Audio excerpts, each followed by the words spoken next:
Vamos falar com o nosso Deus, vamos pedir a bênção do Senhor. Sem Ele nada podemos fazer. Amado Deus, Pai querido, nós te glorificamos por esta manhã, ó Deus, por este dia abençoado que o Senhor nos tem dado. Um dia lindo, repleto das tuas bênçãos, da tua graça, das tuas normalidades para a vida do ser humano. Te agradecemos, ó Deus, pela tua mão poderosa, pela tua guarda que temos visto no dia a dia. Ó Deus, aonde também intercedemos e pedimos a tua graça pelos que têm, ó Deus, perecido em meio às catástrofes climáticas, ó Deus, os que têm pranteado, os que têm sido enlutados. Mas nós te glorificamos, Senhor, porque de uma maneira tremenda, poderosa, estamos de pé e declaramos até aqui nos tem ajudado, Senhor, sabendo que se não for a mão do Senhor, não estaríamos de pé. Mas porque, Senhor, podemos contar contigo, certamente o nosso amanhã glorificará o teu santo nome. Assim, ó Deus, recebe toda a honra, glória, louvor e adoração em o nome santo e soberano do Senhor Jesus. Amém. Amém. Então, nós estivemos vendo sobre oração na aula passada. Agora nós temos um tema na página 41 que fala sobre esclarecimentos.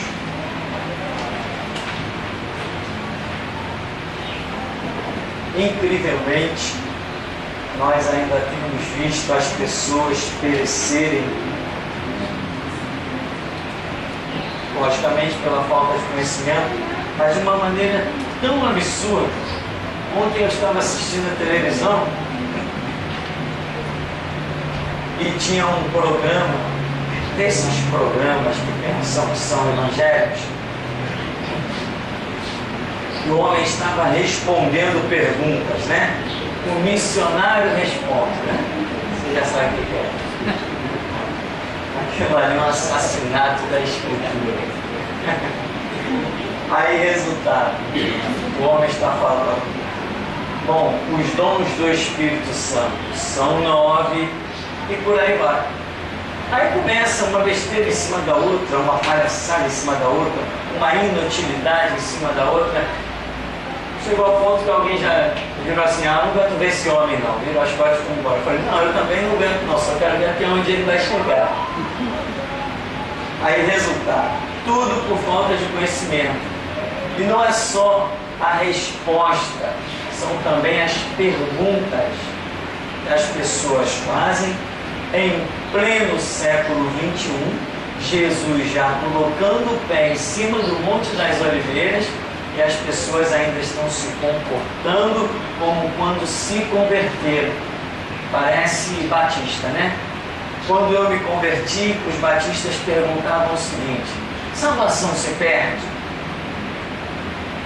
Ou uma vez salvo, salvo para sempre? Passou-se 20 anos, hoje eu já saí de lá, já tem mais de 20 anos. Quando encontro alguém daquela turma, ainda faz a mesma pergunta: salvação se perde? Eu digo assim: meu Deus, estacionaram no tempo, pararam no tempo, enquanto que eu já virei professor de tantas outras coisas, aquelas camaradas que andaram comigo ainda continuam fazendo as mesmas perguntas de 20 anos atrás. Enquanto que nós já descobrimos as respostas para aquelas e tantas outras. Então, o que nós vemos nas pessoas? A falta de conhecimento é marcante, é terrível. Bom, a Escritura diz: o meu povo perece por falta de conhecimento. Nada destrói o povo de Deus a não ser a falta de conhecimento. Dá para você entender o quão conhecimento é precioso? O quanto é precioso? Porque, veja bem, nós temos vários adversários, né? Nós temos um sistema do mundo, nós temos o diabo aí nessa história toda, nós temos uma série de situações religiosas, temos religião que não acaba mais, nós temos as armas dos homens, nós temos um monte de coisa por aí. Nada disso destrói o povo de Deus. O exército do diabo, com sei lá quantos milhares o diabo possui de aliados, de demônios, nada disso destrói o povo de Deus. Deus não diz: o meu povo está perecendo porque a força das trevas são muitas. O meu povo está perecendo porque realmente os homens inventaram suas armas. Como que a minha igreja vai lutar contra as armas dos homens? O meu povo está perecendo. O meu povo está perecendo porque o número de demônios soltos é muito grande. O meu povo está perecendo porque o diabo, poxa, ele era um querubim ungido, ele tem muita força, muita inteligência, muito poder.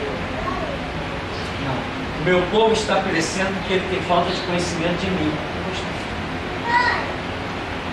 Você entende como o conhecimento é precioso? Por que você serviu ao espiritismo, à magia negra, ao catolicismo? Porque te faltava. Mas o conhecimento não parou na sua conversão, ele foi apenas o primeiro passo. E muita gente ignora essa continuidade do conhecimento e acaba se perdendo no meio da caminhada, porque a cada manhã é dia de aprender uma nova página. Então hoje eu fico abismado, inclusive por e-mails. Tem algumas perguntas, sinceramente, tem perguntas que eu não respondo mais. Porque tem perguntas que para um evangélico, ela não precisa nem ser pesquisada. Basta ter o bom senso de parar e pensar. A resposta já é encontrada. Mas as pessoas estão muito preocupadas em seguir opiniões. Mas qual a sua opinião? Não importa a minha opinião se o camarada tem uma Bíblia para examinar. Pastor, o que você acha disso, daquilo outro? O que importa o que eu acho? Quer dizer que se eu der a minha opinião, ele vai ser um discípulo da minha opinião? Pastor, eu estou acessando o site já tem 5 anos. O que você acha disso, daquilo outro? Eu digo assim, 5 anos acessando o site, deve estar acessando para ver as figuras. Que a pergunta que o camarada está fazendo não condiz com alguém que esteja 5 anos em contato com esse ministério. E Deus já revelou que no site está o conteúdo suficiente e que já basta para alimentar o mundo inteiro. Tanto que nós não jogamos mais nada lá daquele site. Botamos um videozinho, daqui a pouco tiramos só algumas coisas quando eu quero provocar as autoridades. Eu jogo um vídeo ali, quero falar direto para alguém que eu sei que está acessando o site, eu jogo um vídeo lá. Mas não estamos renovando o conteúdo, nem acrescentando. Por quê? Porque Deus já revelou que o conteúdo naquele site é o bastante para alimentar o mundo inteiro. Nós precisávamos de um conteúdo para alcançar os judeus. Aí criamos o site Ouve, ó Israel. Inclusive já teve acessos de Israel, está tendo, de constantemente parte dos Estados Unidos. Então agora Deus não está mais nos dando direção só para a igreja. O conteúdo do grito da meia-noite está ali, está encerrado. Deus já está nos orientando com outras coisas. Várias pessoas na igreja já estão fazendo sites específicos de situações que temos recebido direção, tipo comunismo assassino,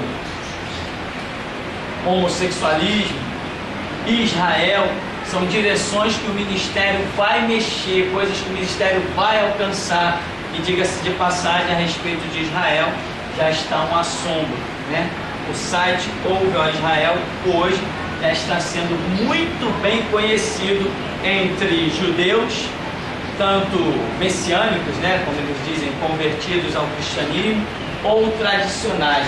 Então, ali, naquele site, a pessoa que diz, eu acesso o site há 3 anos, há 4 anos, 5 anos, depois vem me fazer certas perguntas que eu digo, não tem condição, não é condizente com uma pessoa que conheça aquele site tanto tempo.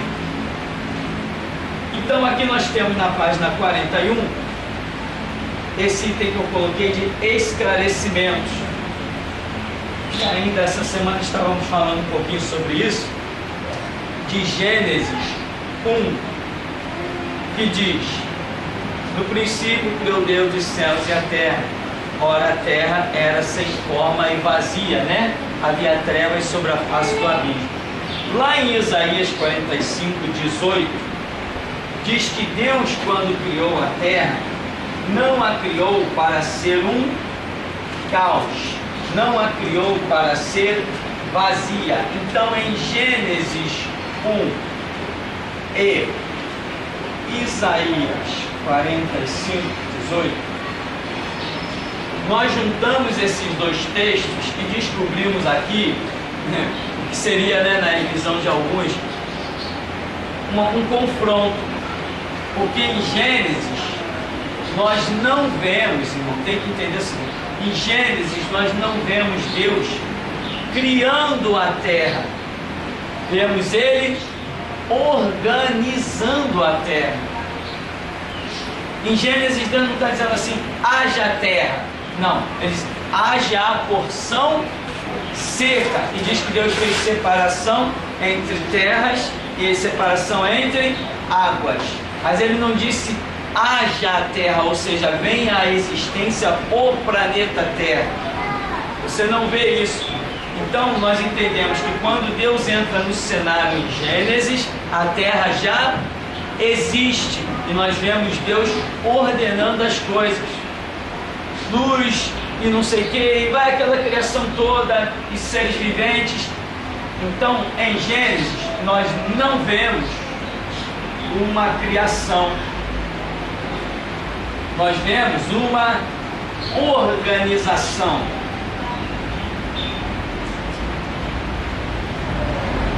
Nós vemos Deus ordenando as coisas.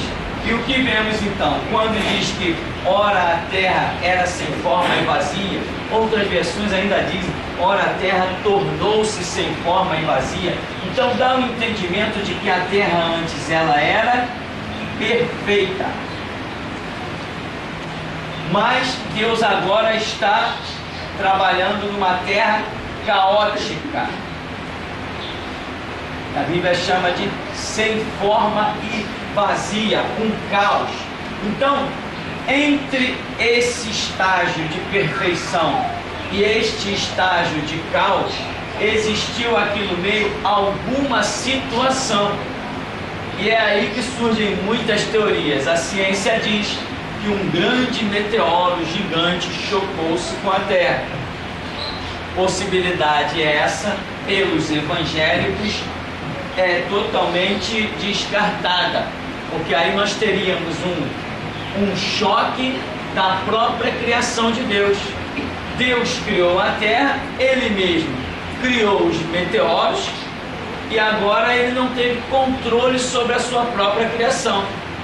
Vem um meteoro criado por Ele, choca-se com a Terra criada por Ele, e Ele tem o trabalho de reorganizar a Terra. Então quer dizer, existe a possibilidade de Deus errar de novo, e de novo um meteoro chocar-se com a Terra e acabar com tudo, porque o que tem de meteoro passando aí. Então essa hipótese científica é só isso, uma hipótese, nada provado. Aí eles tiram fotos, por exemplo, de grandes vales no Arizona e no Texas, e dizem, tá vendo isso aqui? Olha lá, ó, montanha em toda a volta, tem esse buraco gigante aqui. Tudo indica que o meteoro caiu exatamente aqui. Tá, mas cadê ele? Então hajam hipóteses, teses e teorias para a ciência tentar provar. Eu vi na Rede Globo a filmagem que eles montaram através de computador para dar sentido à origem do universo. Então o que acontece? Tem uma grande massa, uma bola gigante no meio do nada, e de repente essa bola explode em muitos fragmentos, e esses fragmentos começam a girar numa determinada órbita, e ali fica e ali gera Mercúrio, Vênus, Terra, Marte, Júpiter, Saturno, Urano, Netuno, Plutão, dali daquela explosão. Só que eles não explicam a origem dessa própria bola que explodiu, da onde veio a própria bola.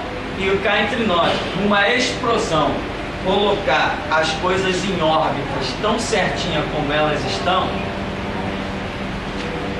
é de invejar até Steven Spielberg. É ter muita mente, tem que ter muita criatividade mesmo. Então o que vemos em Gênesis? Uma terra caótica, é o que vemos em Gênesis. Mas, pelo que entendemos, esta terra antes era perfeita. Isaías vem e diz assim: Deus não criou a terra para ser um caos.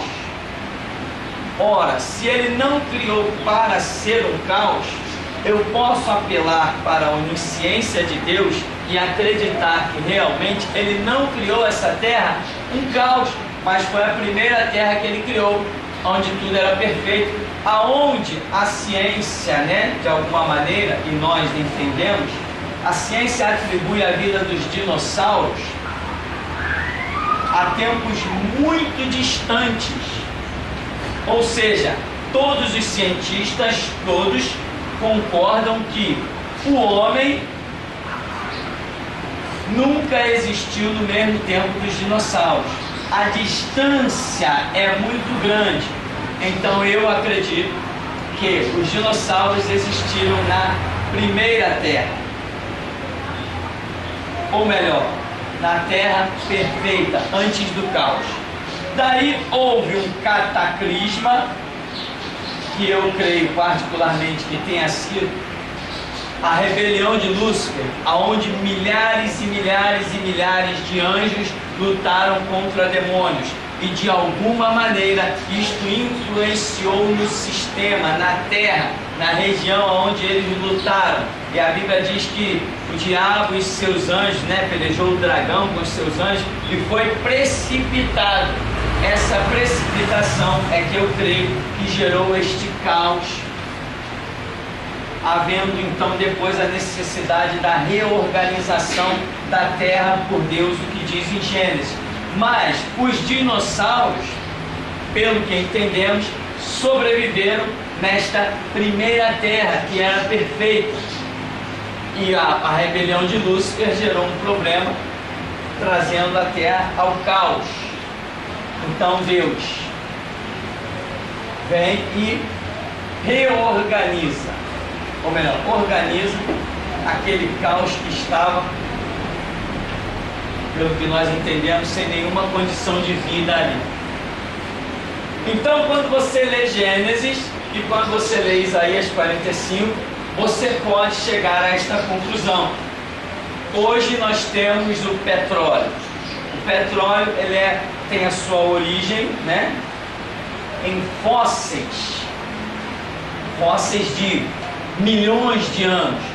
Nós não sabemos quanto tempo existiu desde que Deus criou a terra, a primeira terra, até que tudo tenha acontecido e o homem tenha sido criado e posto sobre esta terra reorganizado. Este tempo é impossível de determinarmos pela Bíblia e pela própria ciência. A ciência trabalha com margens de tempos muito grandes. Não sei quantos milhares de anos para cá, quantos milhares de anos para lá. E é o que vemos aqui então, nessa situação de Gênesis. Aí diz, vemos em Isaías uma declaração bíblica de que Deus não criou a terra para ser desabitada, caos ou desordem. Isto é lógico, pois todas as criações de Deus têm objetivos definidos. Em Gênesis vemos a declaração de que a terra por algum motivo tornou-se sem forma e vazia. E o Senhor, conforme revela Gênesis, a recriou. Ora, um Deus onisciente, que sabe o produto final dos seus intentos, jamais faria algo para depois dar retoques finais, pois aí estaria comprometida a sua onisciência, sua onipotência. Observemos. Aí tem várias observações, que é isso que já comentamos aqui, sobre a rebelião de Lúcifer ter tornado a Terra caótica. A observação da ciência é que um grande meteoro teria se chocado com a Terra. Então, isso aí é um básico, essa observação é básica, para você entender posteriormente outras coisas que você vai ler na Bíblia. Sem esta observação, sem esse entendimento, a ciência traz observações. Não sei se você já leu essas revistas Galileu Galilei e outras revistas científicas ou revistas astronômicas, parece que esse é o nome, e você vê que a ciência traz muitos argumentos, e muitos cristãos têm ali a sua fé abalada com os argumentos científicos. Não, nós temos que entender que os argumentos científicos, a ciência, ela pode ou ela não pode. A ciência pode estar certa, quanto a ciência pode não estar certa. Agora, a Bíblia sempre está certa. Com a Bíblia não tem meio termo, com a Bíblia não adianta argumentar. Se você estudar, você vai chegar a conclusões. Se você buscar, a porta vai se abrir e você vai receber revelações. A ciência nem sempre está certa. A ciência precisa das suas provas e contraprovas. E a ciência, às vezes, a falsa ciência, ela apresenta só as provas. Joga numa revista, joga num jornal, joga numa televisão. Mas ela não apresenta as contraprovas, ou seja, ela não se submete a perguntas, a interrogatórios. Por exemplo, o universo foi gerado de uma explosão. Aí vem o teólogo e pergunta: o que explodiu? A ciência não tem resposta para isso. Mas quando ela quando ela afirma que uma explosão gerou o universo, quem não é teólogo não faz a pergunta: o que explodiu? Você vê que as crianças na escola simplesmente põe na prova: origem do universo. Houve uma explosão. Mas a criança, o adolescente, ele não pergunta de onde vê essas coisas que explodiram. Isso é pergunta de teólogo, de quem estuda a Bíblia. Então, a ciência apresenta muitas vezes provas, mas não apresenta as contraprovas e não se submete aos questionamentos que pessoas com outro ângulo de visão fariam. Então, nem tudo que a ciência apresenta é verdadeiro. Tem coisas que a ciência prova e está lá e acabou a história. Por exemplo, os remédios. De onde é feito os remédios? Da matéria-prima. Que matéria-prima é essa? As árvores, né? Os minérios. Tudo isto é matéria-prima. A natureza, de um modo geral, é matéria-prima para a confecção de remédios. Isto é ciência. A ciência conseguiu provar que, juntando elementos da natureza, consegue combater problemas, anomalias do corpo humano. Estão aí os antibióticos, estão aí uma série de outros remédios. Quem nunca teve uma dor de cabeça, tomou uma aspirina e a dor de cabeça sumiu. Então, a ciência entrou num ramo em que ela conseguiu provar coisas. E não adianta, por mais que nós queiramos questionar, está provado e acabou a história. Remédios curam, não curam? Quem nunca tomou um amoxicilina para desinflamar uma garganta? Não está provado. Está provado tanto pela ciência, lá nos argumentos dela, quanto pelo uso popular. Funciona e acabou a história. Então não tem argumento. Outras coisas, porém, são necessários argumentos. E argumentos de várias pessoas. Por exemplo, o físico, ele faria perguntas a respeito da criação do mundo. O químico, ele faria outras perguntas a respeito da criação do mundo. O teólogo, ele já faria outras perguntas a respeito da criação do mundo. O próprio cientista, se der a ele uma oportunidade, ele já tem outro ângulo para ver a situação e fazer perguntas. Então, muitas vezes, a ciência, ela não se submete a esse questionamento geral. Uma coisa é você perguntar para uma pessoa que vive muito bem na sociedade, uma pessoa que ganha muito dinheiro, que tem seus bens, seus patrimônios, e você perguntar a essa pessoa assim: o que você acha da vida? O que você acha da sociedade como um todo? Como é que vão as coisas? Como é que vão os negócios? Os camaradas vai dizer assim: tudo muito bem, estou bem demais, estou negociando, estou me dando bem. Aí você vai e pergunta para uma pessoa de uma comunidade carente, que mora num barraco, que tem que subir uma ladeira com uma lata d'água na cabeça para poder fazer uma comida. Pergunta para ele: como é que vai a vida? Como é que vão os negócios? Essa é a diferença. A ciência, ela só é verdadeira quando ela consegue calar todos os pontos de vista. Agora, quando ela não dá resposta a certos argumentos, ela ainda não está com o ponto final da questão. Então, criação do universo, né? Origem do homem. A ciência explica a origem do homem. Você sabe que eu estudei num segundo grau chamado segundo grau científico. Não existe mais esse tipo de segundo grau. Na minha época, quando eu passei para o segundo grau, era o último ano que o colégio estava mantendo esse tipo de estudo. Ele era muito puxado, muita gente ficava reprovada.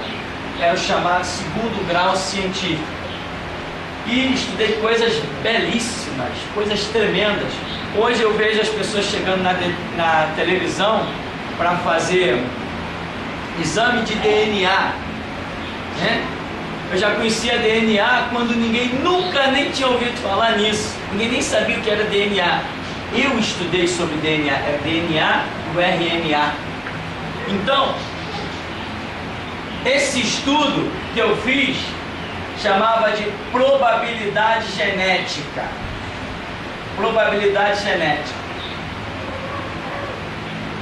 Se você teve um parente louro, que foi, vamos dizer assim, o seu avô ou o pai do seu avô, o seu filho, mesmo que você case com um negro, o seu filho ainda pode nascer lourinho e de olhos azuis. Aí eu vejo as pessoas irem nos programas de televisão, não vim fazer um DNA para saber se esse aqui é meu filho mesmo. Porque eu sou moreno, meu marido é negro, como é que eu tive um filho louro? Falta de conhecimento, ignorância. A ciência já provou que você pode ter tido lá no parente, lá distante, aquele gene, ele vem acompanhando gerações, ele vem ficando escondido e a possibilidade dele se manifestar existe. O camarada pode casar com uma negra e pode ter um filho lourinho. Lourinho de olhinhos azulzinhos. É ciência. Então, outra coisa que eu estudei. Isso aqui está provado. Isso aqui é uma verdade. Mas eu estudei uma outra coisa que é uma mentira. Quem já ouviu falar da ameba? A ameba é um organismo chamado unicelular. A ameba é um ser vivo de uma única célula. O nosso corpo é composto de células. Nós temos bilhões de células incontáveis e que se renovam a cada dia. Quando você toma banho, meu irmão, está indo um bocado embora, células mortas e estão nascendo outras. Isso aí se renova o tempo todo. A ameba é um organismo unicelular. Em ciência, eu estudei a evolução. Então, aquele organismo unicelular, contendo apenas um núcleo, ele, ao longo da história, ele se multiplicou. Ele passou a ser um organismo bicelular.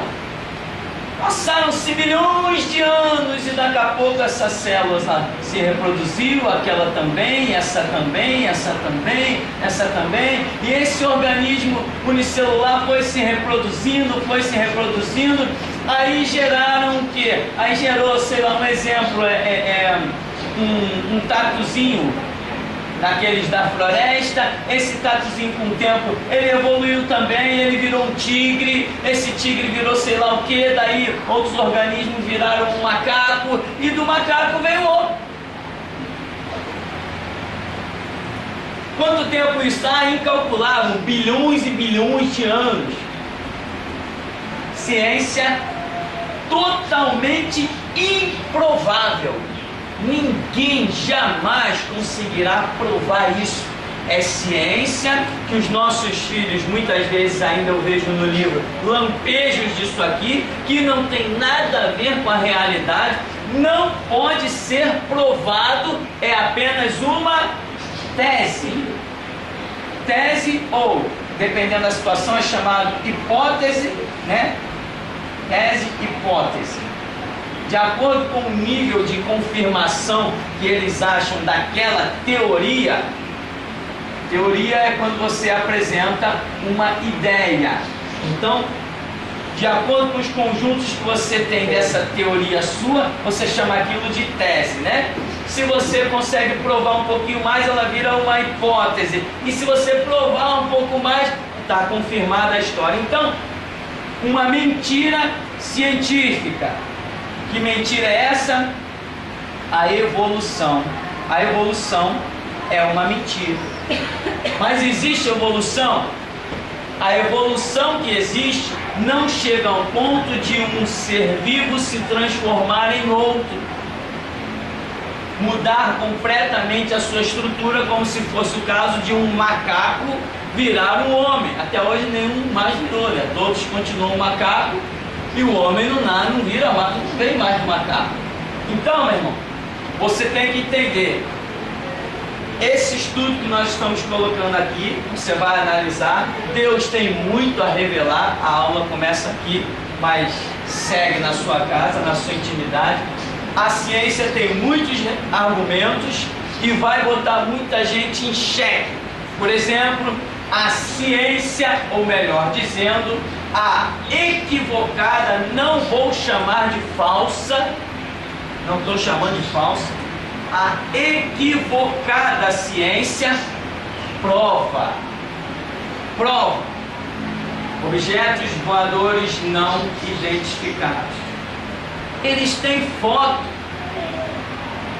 eles têm filmagem de algo que eles veem, parece um monte de coisa, muda de cor, tem luzes, e a ciência diz que não é possível. Existem outros seres neste universo, porque eles estão vendo objetos voadores não identificados.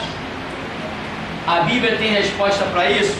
Talvez a Bíblia não tenha resposta para isso, mas Deus tem resposta para isso? Aí, então o que nós estamos querendo mostrar? Que ciência, ela pode ser verdadeira, como ela pode ser mentirosa. a evolução que foi detectada aí na história, o que está provado é que o mesmo ser, em gerações futuras, veio com algumas adaptações. Besouros de lavouras que foram mortos numa geração por um inseticida, quando retornaram numa próxima geração, aquele mesmo inseticida já não fazia mal àqueles mesmos besouros. Eles evoluíram, desenvolveram uma membrana para, quando percebem o inseticida, cobriam as suas vias nasais. É tudo que a ciência tem provado. Que animais que antes tinham o casco mais fino tiveram a necessidade de passar para regiões com um solo mais difícil, então o casco passou a ser aquele casco mais duro. Mas o ser é o mesmo, não mudou. Outra coisa que a ciência fala que, sem chance, a baleia já foi um ser de dois pés. Não. Para mim, a baleia sempre foi baleia, habitou sempre no mar. Mas diz a ciência, não prova, mas diz, afirma, sem provas. Porque a baleia é mamífera, então já que mamíferos habitam a terra seca, então desenvolveu-se a tese, a teoria, a hipótese de que, já que a baleia é um mamífero, já que o golfinho é um mamífero, já que o peixe-boi é um mamífero, então esses seres eram de duas pernas ou quadrúpedes, seja lá como for, sobre a terra seca, e sofreram uma adaptação e foram para a terra. Não tem prova nenhuma disso, mas é ciência que afirma. Por quê? Porque eram mamíferos. Não, negativo. Hoje nós temos um mamífero que voa. Qual é ele? Morcego. Sempre foi morcego. Então a baleia sempre foi baleia. O golfinho sempre foi golfinho. Deus criou eles sendo mamíferos dentro da água. A ciência não entende esse poder, essa capacidade de Deus, e então prefere dizer que eles foram seres que se readaptaram ou evoluíram. Então,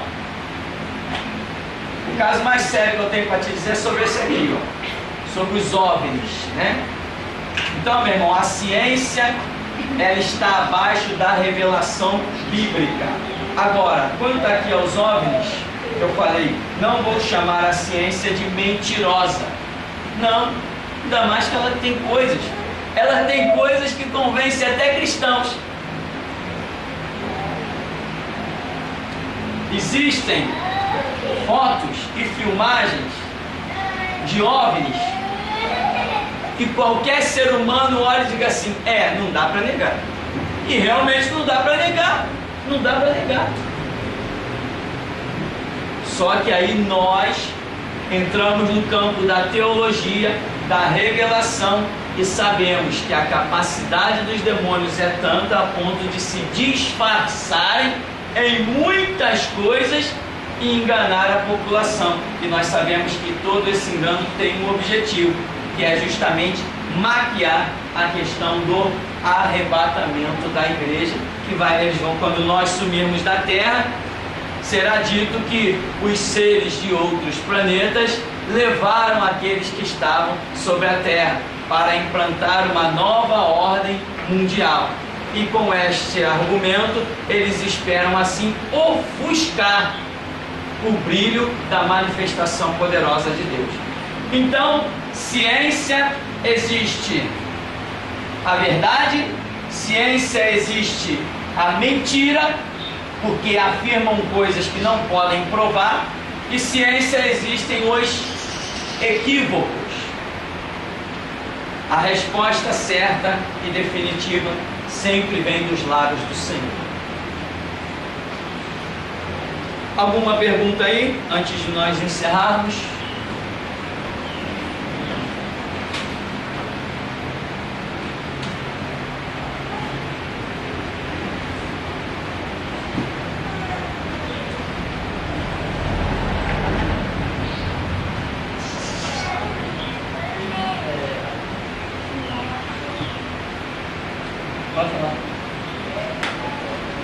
aqui em Gênesis, no capítulo 1, fala que no princípio criou Deus a terra.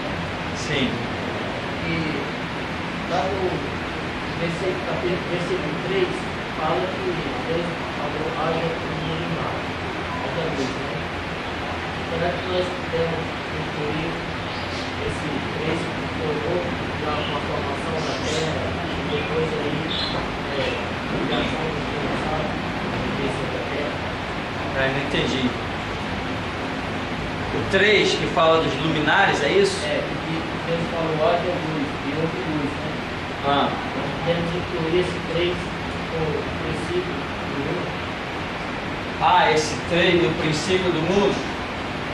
Veja bem, o que nós vemos ali é uma recriação, nós sabemos, estamos vendo o objetivo de Deus qual é, né? É chegar uma hora de colocar o homem ali. Então, esses luminares, essa luz, hoje nós vemos, por exemplo, biblicamente, quando Deus falou, haja luz, e houve luz, diz a Bíblia que houve luz, mas depois lá parece no 5º dia, né, dá-nos o entender que Deus criou o sol, mas antes ele já tinha dito, haja luz. Então nós detectamos que aquela luz mencionada pode não ser a luz do sol. Há uma diferença aqui. Haja luz. Mas aí a criação segue seu rumo e aí ele vem e fez o grande luminar para guiar o dia e o menor para guiar a noite. Quando Moisés escreve lá no 5º dia, Deus já tinha dito haja luz e fez separação entre trevas e luz e viu que a luz era boa. Então a ciência hoje chama essa luz de uma luz cósmica. Nós sabemos que no universo existe sim um certo brilho, tipo, eles chamam de poeira cósmica, é um negócio que emite um tipo de luz, mas não é um tipo de luz amarela como é a luz do sol, e nem é um tipo de luz que chega até a Terra, é apenas uma luz que fica limitada dentro de um espaço universo. Então, quando lá, fala de luminares, fala de tantos astros, nós, até mesmo porque nunca pesquisamos e nunca haverá uma igreja que pesquise isso a ponto de trazer certas respostas. Tem coisas que nós ficamos vendidos. E a ciência, embora possa trazer às vezes alguns argumentos, também não vai preencher a nossa resposta, preencher a nossa pergunta. Então eu acredito, como ali está aparecendo em Gênesis, que tudo aquilo tem a ver com esse ecossistema que Deus está recriando, que é o ecossistema, um conjunto de coisas que Deus está formulando para colocar o homem ali. Acabou agora de ser descoberto mais 5 planetas gigantes, mas eles são tão quentes, semelhantes a um ferro derretido. Chegam a ter de 1.200 a 1.650 graus centígrados. Impossível de ter a vida, mas descobriu-se. Por que Deus botou isso lá? Talvez seja para mostrar a sua grandeza, ou talvez aquilo esteja promovendo um equilíbrio no universo que nós não temos consciência, nós não temos noção. Você vê que o homem começou a criar um monte de máquinas, começou a mexer um monte de coisa da natureza, a fazer um desmatamento, e hoje nós estamos vivendo o efeito estufa. Então, quer dizer, coisas que antes não se sabia, mexeu-se na estrutura, hoje a humanidade sofre. Você viu aí os alagamentos? Mais de 100 mortos em vendavais e em enchentes, mais de 100 mortos. Por quê? Efeito estufa. Falou, não tem jeito, daqui para frente a humanidade terá que se preparar para isso, é irreversível.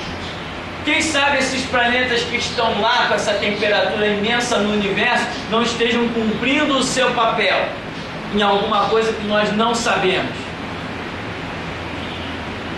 Então, é um novo telescópio que foi inventado, né? Daqui a pouco inventam outro mais adiante e aí vai se descobrindo coisas. Os céus manifestam a glória de Deus, o firmamento anuncia a obra das suas mãos e o universo está em equilíbrio, em coisas que nós não temos conhecimento, mas estamos. Então eu creio que tudo isso aí é o conjunto de coisas que geraram o equilíbrio desse ecossistema que nós estamos vivendo, mesmo que nós não tenhamos conhecimento disso. Por exemplo, essa luz que a ciência diz existir no universo, que efeito ela tem para nós? Se Deus criou, tem um efeito. Antes não sabia-se que as árvores produziam oxigênio.